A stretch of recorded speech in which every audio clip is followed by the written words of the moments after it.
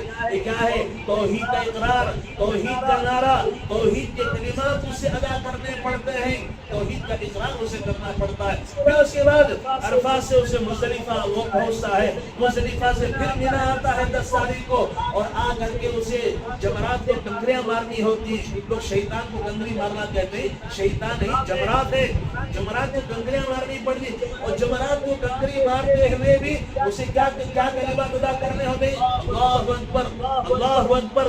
پڑھتے ہوئے وہ کنکریاں جو ہے مارے گا، قربانی دے گا، جانور ذبح کرے گا، بسم اللہ اللہ اکبر بول کر کے جانور ذبح کرے گا.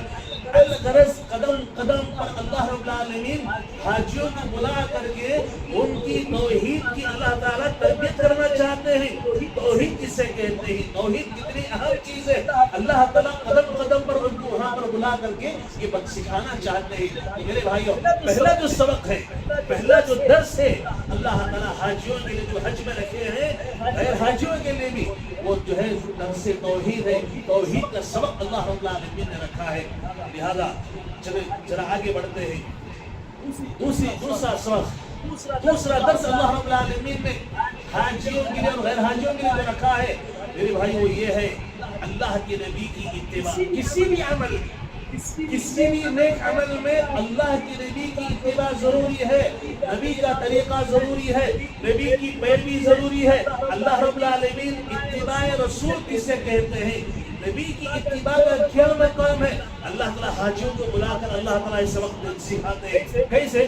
آپ دیکھیں، آپ حج کے لیے جا رہے ہیں، عمرے کے لیے جا رہے ہیں، یہاں سے جب روانہ ہوتے ہیں، اگر ڈائریکٹ فلائٹ ہے یہاں سے، اگر ڈائریکٹ فلائٹ ہے جدہ پہنچ رہے ہیں، حاجی کیا کرتے ہیں؟ عمرہ کرنے والے کیا کرتے ہیں؟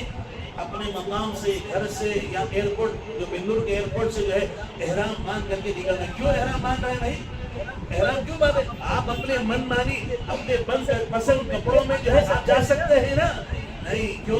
اللہ کے نبی صلی اللہ علیہ وسلم کا یہ عمل ہے، اللہ کے نبی کا حکم یہی ہے کہ حاجی ہو یا عمرہ کرنے والا ہو، جب جو ہے میقات پر پہنچ رہا ہے تو اسے کیا ہے؟ احرام کی حالت میں اسے پہنچنا ہے. اسے احرام، بغیر احرام کے وہ میقات کو پار نہیں کر سکتا. وہ چونکہ جدہ سے پہلے یلملم جو جگہ ہے ہم ہوائی جہاز میں ہوتے ہیں، اس وقت وہ جگہ آ جاتی ہے. اس لیے کیا کرتے ہیں حجاج کرام ڈائریکٹ جو فلائٹ سے جاتے ہیں وہ ایئرپورٹ سے یا یہاں گھر سے ہی احرام باندھ کر کے نکل جاتے ہیں. اگر وایا فلائٹ ہے، بحرین جا کر کے، مسقط جا کر کے آپ جا رہے ہیں، اگر وہاں 2-3 گھنٹے کا وقت ہے تو حجاج کرام کیا کرتے ہیں؟ وہاں جا کر کے وہاں سے احرام باندھ لیتے ہیں. کیوں احرام باندھتے ہیں؟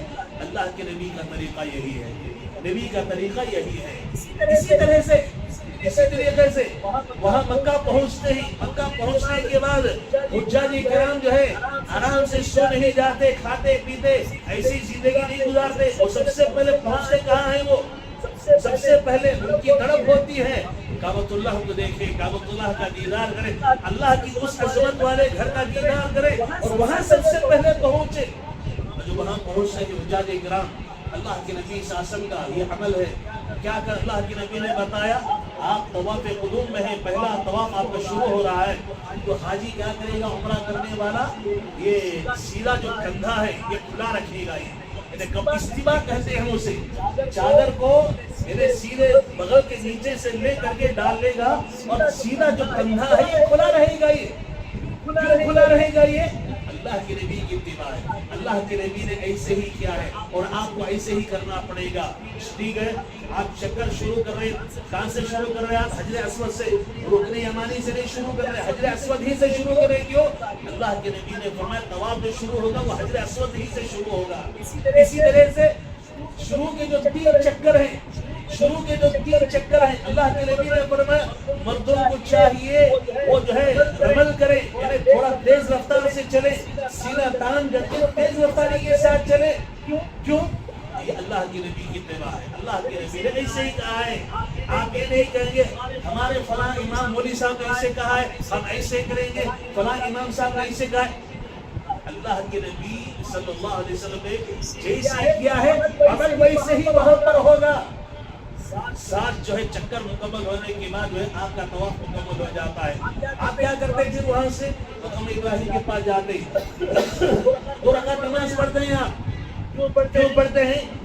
اللہ کے نبی صلی اللہ علیہ وسلم 2 رکعت نماز پڑھی آپ نے پڑھ کر کے دکھایا. اور مصنون یہ ہے پہلی رکعت میں سورہ کافرون، دوسری رکعت میں سورہ اخلاص پڑھا جاتا ہے. کیوں؟ اللہ کے نبی صلی اللہ علیہ وسلم نے اسے کیا. میرے بھائیوں آپ کو اگر میں پوری تفصیل بتاؤں نا تو قدم قدم پر اللہ رب العالمین وہاں بلا کر کے یہ بتانا چاہتے ہیں یہ حج ہی نہیں بلکہ آپ زندگی میں جو عبادت بھی کریں، جو نیکی کا کام بھی کریں، میرے پیارے نبی کے طریقے کے مطابق کریں گے وہی ہمارے پاس قابل قبول ہے. حج کا موسم آتا ہے، پہلے جانے والے حجاج کرام کیا کرتے ہیں عمرہ کر کے جو ہے فارغ ہو جاتے ہیں، نارمل لباس میں آ جاتے ہیں. اب وہ جو ہے عبادتیں کر رہے ہیں. جب 7 تاریخ آتی ہے تیاریاں شروع ہو جاتی ہیں. کیوں؟ 8 تاریخ کو ان کو مینا پہنچنا ہے، مینا کے میدان میں پہنچنا ہے. حالانکہ معلوم ہے، ہر حاجی کو معلوم ہے، ہر آدمی جانتا ہے کعبۃ اللہ میں نماز پڑھنے کا درجہ کیا ہے، مقام کیا ہے، اس کی فضیلت کیا ہے. پیارے نبی صلی اللہ علیہ وسلم نے فرمایا کعبۃ اللہ میں ایک نماز کا ادا کرنا دوسری مساجد میں 1 لاکھ نماز پڑھنے کے برابر ہے. 1 لاکھ نماز پڑھنے کے برابر ہے. لیکن صحیح 8 تاریخ آتی ہے، ذوالحج کی 8 تاریخ آتی ہے، اس 8 تاریخ سے پہلے کعبۃ اللہ کھچا کھچ بھرا رہتا ہے. مکے کی پوری گلیاں کھچا کھچ بھری رہتی ہے. 8 تاریخ کی فجر جیسے ہی ہو جاتی ہے پورا حرم خالی ہو جاتا ہے، مکہ خالی ہو جاتا ہے. کیوں؟ سب مینا کے میدان میں پہنچ جاتے ہیں. ارے بھائی نہیں مینا نہیں جاتا، میں کیا کمانے کے لیے آیا ہوا ہوں. میں حرم میں نماز پڑھوں گا، 1 لاکھ نماز کے برابر ہے، میں نیکیاں ثواب کما لوں گا، میں ہی رہوں گا، مینا کے میدان میں نہیں جاؤں گا، عرفات کے میدان میں نہیں جاؤں گا تو کیا ہوگا؟ حج ہوگا اس کا. نہیں، 8 تاریخ جیسے ہی آتی ہے حجاج کرام پورے کے پورے مینا کے میدان میں پہنچ جاتے. ظہر، عصر، مغرب، عشاء، فجر کی نماز مینا میں پڑھتے ہیں. یہ 9 تاریخ کو فجر کی نماز پڑھنے کے بعد وہ جو ہے سفر شروع کرتے ہیں. کہاں؟ عرفات کے میدان کی طرف چلے جاتے ہیں. عرفات کو بھی میدان ہے، مینا یہ بھی میدان ہے، یہ بھی یہاں ٹینٹ ہے اور وہاں جو ہے اب ٹینٹ ابھی لگائے جا رہے ہیں. یہ بھی میدان ہے، وہ بھی میدان ہے. لوگ اگر یہ کہیں کہ بھئی اب یہ میدان سے وہ میدان کوئی کو جانا، وہ میدان سے وہ میدان کو کیوں جانا، ایک ہی میدان میں بیٹھے رہیں گے؟ نہیں، اللہ کے نبی کا عمل ہے. نبی نے طریقہ بتایا ہے. 9 تاریخ کو عرفات کے میدان میں رہیں گے. کب تک رہیں گے؟ وہاں ظہر عصر کی نماز جمع بین الصلاتین ادا کریں گے اور اس کے بعد دعا میں لگ جائیں گے. مغرب کا وقت ہو جائے گا، سورج غروب ہو گیا. حالانکہ حکم ہم تمام کو کیا ہے؟ سورج غروب ہوتے ہی مغرب کی نماز ادا کرو. لیکن وہاں پر لاکھوں کی تعداد میں مسلمان ایک میدان میں جمع ہے، سورج غروب ہو گیا ہے. کیا مجال کہ کوئی آگے بڑھ کر کے مغرب کی نماز پڑھنے والا، کیا مجال کہ آگے بڑھ کر کے مغرب کی نماز ادا کرے. کیوں؟ اللہ کے نبی نے نہیں پڑھا. پیارے نبی نے بتایا مغرب کی نماز سورج غروب ضرور ہو گیا ہے، مغرب کے بعد ہی آپ کو نکلنا ہے. گیٹ بند کر دیے جاتے ہیں، سورج غروب ہونے کے بعد گیٹ اوپن ہوتا ہے، لوگ نکلتے ہیں یہاں سے. پیارے نبی کی تعلیم یہ ہے کہ مزدلفہ پہنچ کر کے مغرب اور عشاء کی نماز جمع بین الصلاتین ادا کرو. حجاج کرام وقت ہو گیا ہے نہیں پڑھتے. کیوں؟ اللہ کے نبی کا عمل ہے. وہ جو ہے مزدلفہ جاتے ہیں، مغرب اور عشاء کی نماز جمع بین الصلاتین ادا کرتے ہیں اور وہاں پر حالانکہ دیکھیے وہ بھی میدان ہے، ایسے معلوم ہوتا ہے قبرستان ہے. وہ قبرستان میں بوڑھے اندر ہوتے ہیں، یہاں اوپر جو ہے لوگ سوئے رہتے ہیں. چٹائی میدان، کھلی چھت، آسمان کے نیچے لوگ آرام کرتے سوتے ہیں. اب آدمی عبادت کے لیے گیا ہے وہاں پر. دیکھیے ذرا غور کیجیے، وہاں گیا ہے آدمی نیکیاں کمانے کے لیے، ثواب کی نیت سے وہاں پر گیا ہوا ہے، مزدلفہ کے میدان میں پہنچا ہوا ہے. میرے نبی نے فرمایا وہاں حجاج کرام رات میں عبادت نہیں کریں گے، آرام کریں گے. وہاں پر پیارے نبی عمل کر کے دکھائیں، آرام کر کے. اللہ کے نبی نے آرام کیا. کیوں؟ 10 تاریخ کو ان کو بہت سارے کام کرنا ہوتا ہے. جس میں حاجی تھک جاتا ہے، اللہ کے نبی آرام کیے، فجر کی نماز سے پہلے اللہ کے نبی انہیں دعائیں کرتے رہے، فجر کی نماز پڑھے اللہ کے نبی، کب تک نماز کے بعد دعاؤں میں لگے رہے، سورج طلوع ہو گیا، اس کے بعد اللہ کے نبی کیا کرے، پھر وہاں سے نکلے، پھر مینا کو آ گئے، مینا سے عرفات، عرفات سے مزدلفہ، پھر مینا کی میدان۔ میرے بھائیو، یہ جو ترتیب ہے یہ اللہ کے نبی صلی اللہ علیہ وسلم کی بتائی ہوئی ہے۔ اللہ تعالیٰ حاجیوں کو یہ بتانا چاہتے ہیں صرف حج ہی نہیں، بلکہ آپ نماز پڑھنا چاہیں، روزہ رکھنا چاہیں، زکوٰۃ دینا چاہیں، قربانی کرنا چاہیں، اللہ کے نبی کے طریقے کے مطابق کرو۔ یہ سبق اللہ تعالیٰ حاجیوں کو وہاں سکھا کر بھیجتے ہیں۔ توحید کے بعد دوسرا جو سبق ہے وہ اتباع سنت، نیکی کے کام میں اللہ کے نبی کا طریقہ کیا ہے، نبی کی پیروی، نبی کی سنت کیا ہے، اس کے مطابق عمل کریں گے، اللہ کے عمل قبول ہوگا۔ تیسرا جو سبق ہے اللہ تعالیٰ حاجیوں کو بلا کر جو دینا چاہتے ہیں میرے بھائیوں، اتحاد اور اتفاق کا درس، اتحاد اور اتفاق کا سبق اللہ تعالیٰ وہاں سکھانا چاہتے ہیں، انہیں درس دینا چاہتے ہیں۔ گزشتہ مہینہ جب میں آپ احباب کے سامنے خطبہ دینے کے لیے آیا تھا، آپ کے سامنے اتحاد اور اتفاق کے فوائد کیا ہیں اور نقصانات کیا ہیں، اسی عنوان پر میں نے خطبہ دیا تھا۔ دیکھیے اللہ تعالیٰ پنج وقتہ نمازوں میں مقامی لوگوں کو، جمعہ میں مختلف علاقوں کے لوگوں کو، عیدین میں پورے گاؤں کے لوگوں کو ایک جگہ میں جمع کر کے، اور پھر حج کے موقع پر اللہ رب العالمین دنیا کے کونے کونے سے، دنیا کے چپے چپے سے اللہ تعالیٰ لوگوں کو بلا کر ایک جگہ جمع کر کے اللہ رب العالمین جو ہے ان کو اتحاد اور اتفاق کا سبق اللہ رب العالمین انہیں دینا چاہتے ہیں، انہیں سکھانا چاہتے ہیں۔ مختلف ممالک کے لوگ ہیں، مختلف کلچر ہے، ان کا الگ تہذیب ہے، ان کی زبان الگ ہے، الگ رنگ و روپ کے لوگ ہیں، لیکن میرے بھائیوں جب آپ کے بازو آ کر بیٹھ جاتے ہیں، امریکہ کا کوئی جو ہے یورپ کا گورا آدمی بھی بیٹھا ہوا ہے، افریقہ کا کالا آدمی بھی بیٹھا ہوا ہے، بازو بیٹھتے ہیں، دیکھتے ہیں تو خوشی ہوتی ہے، اور زبان نہیں آتی، ایک دوسرے کو پہچانتے نہیں، السلام علیکم آپ کے زبان سے کیا نکلا، ان کی زبان سے السلام علیکم کیا نکلا، دل باغ باغ ہو جاتا ہے، دل خوش ہو جاتا ہے کہ کون سے ملک کے لوگ ہیں، نہ زبان جانتے ہیں، نہ جو ہے ان کے طور طریقے جانتے ہیں، بعض نماز میں بیٹھا ہوا سلام کرتے ہی جو ہے دوستی ہو جائے، تعلقات ہو جائے، محبت پیدا ہو جاتی ہے۔ اللہ رب العالمین اس طرح لوگوں کو اتحاد اور اتفاق کا درس دے کر بھیجتے ہیں۔